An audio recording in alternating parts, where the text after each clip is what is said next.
Hi guys, thank you so much for stopping by. In today's video guys, we'll be learning how to cut and sew this stylish asymmetric top. If this is what you're interested in learning, please watch this video to the end, like, share, and most importantly subscribe. So guys, let's get started. So guys, the first thing we need to do is to draft a simple basic block. It's an asymmetric top, so it has an asymmetric hem and an asymmetric neckline. So go ahead and place a pattern on fold. From the guideline, I'll place my bust line, my waistline, the full length of my top, which corresponds with the back, and the extended line for the extension, which is 8 inches. So I'll go ahead and use my pattern master to establish the markings on the pattern paper, as you can see me doing. Okay, so at this point I was trying to label it and also ascertain the measurements for the full length for the front top. Okay, so after labeling, I'll go ahead and mark my neck width measurement. Your neck width is dependent on what you want. It could be 3 inches or 4.5 or 5 inches, depending on how wide you want it.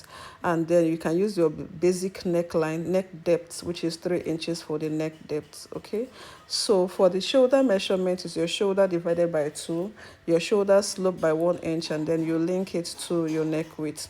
The armhole is your round bust circumference divided by 6 plus 1.5. So your armhole establishes your chest line. So I already have mine 8.5 on the pattern. I'll go ahead and establish my armhole curve.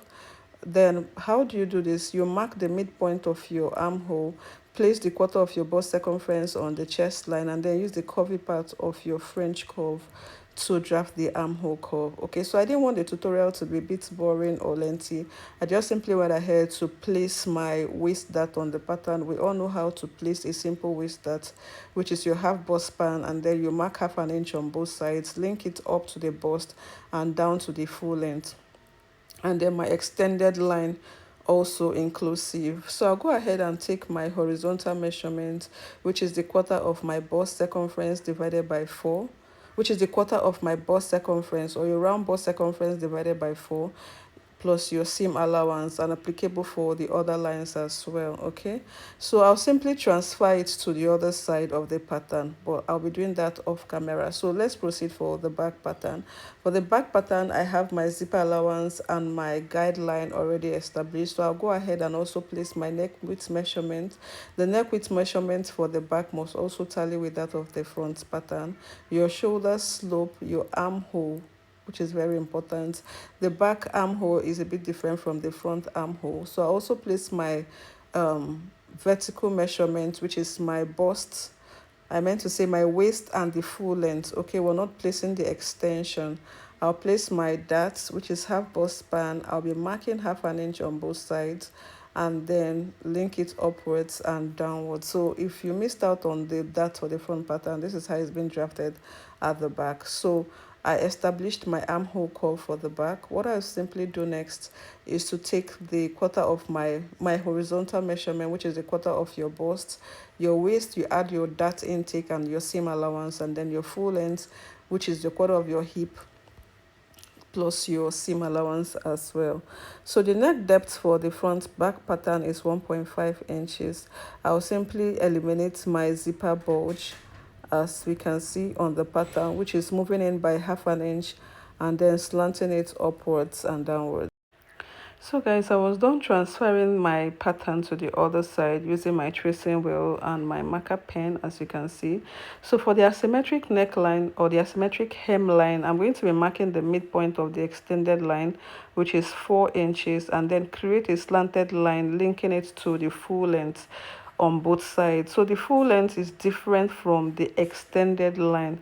So the full length corresponds with the length of the back pattern. So the slanted line is placed on the full length, as you can see, and then go ahead and create an opening. So there's an opening on the front top that separates one slanted line from the other. Okay, so what I simply did on this pattern is to redraft my neckline. Okay, so I wanted a more elaborate opening on my neckline, so that's why I said your neck width is dependent on what you want. So I extended the opening so that it would be a bit wider than what I originally had on the pattern.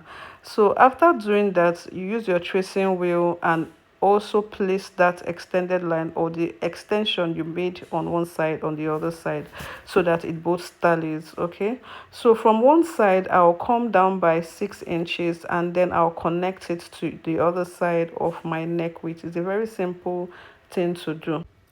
So guys, the next thing I'll simply do is to create out the gathers on the top. So I'll go ahead and mark my under bust line, and then I'll create a curve from the waistline to the under bust, and then I'll go ahead and cut it out. So at this point, after cutting it out, I had to take a close look at the thumbnail, and I realized that the cutout was from the under bust linking it to the bust line. So if you're redrafting, or if you're drafting this cutout, link it from the under bust to the bust point or to the bust line, as you can see me doing.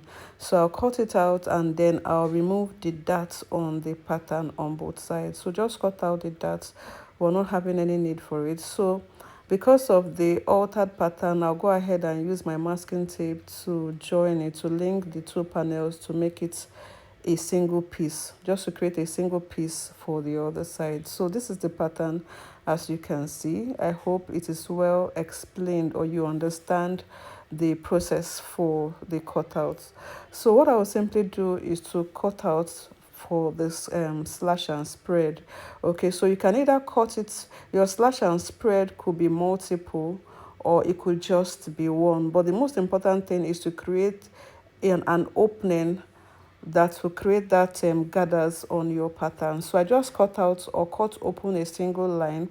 This is not a standard. If you want to create, it depends on how you want to create your ruche and how you want your lines to go. So you can cut out multiple lines or you can do an opening, as you can see. After cutting it open and slashing it to the required measurement I want, I'll go ahead and cut out on the fabric. So secure your pattern on a fabric after you're done with your slash and spread, and then cut it out with your seam allowance. Make sure that there is seam allowance of 1/2 inch on the pattern, and simply go ahead and notch the point for your slash and spread as the opening, so you know how you can create your gathering on the pattern. Okay, also notch your slanted line, the slanted parts or the opening, okay, because your ruches or your gathering should not get into the opening, the slit opening for the asymmetric top. So at this point I was trying to notch where my opening, the slit opening, is on the pattern. So ensure that your gathering doesn't get into the slanted opening on the pattern. Okay, so if you're missing out on this point, you can rewind backwards and also take a look at the pattern drafting. Okay, so this is the slanted part. So at this point I was trying to let us know that we should ensure that the gathering doesn't get into that area. Okay, so for the other side of the pattern, I also went ahead to notch the slanted opening, that is the opening on the hemline for the other side of the pattern, to guide me, because we're going to be joining this side, the ruched or the gathered parts, to the other side of the pattern. Okay, so this is it on the fabric. We've notched both sides. Okay, so what I'll simply do is to run my basting stitch. A basting stitch is a very loose stitch that can help you create gathers on a fabric. So after running my basting stitch on the notched point for gathering, remember that I notched the part to be gathered, so I'll go ahead and just create that gathering effect on my fabric. After creating the gathering effects, I'll use my pins to secure both edges. So place one edge like so, and then place the other edge to link the notched part, that is the slanted opening on the other side. After joining it, you go ahead and create your gathers. Okay, so I'm working with my pins. You go ahead and create your gathers with your loose stitch. Okay, it's a temporary stitch or a very loose stitch that helps you to gather fabric.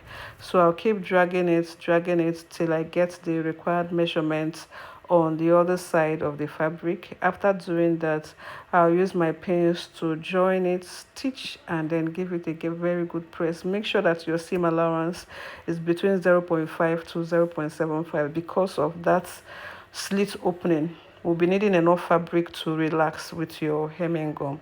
So I'll do this and let you guys know the results, the end results of our pattern.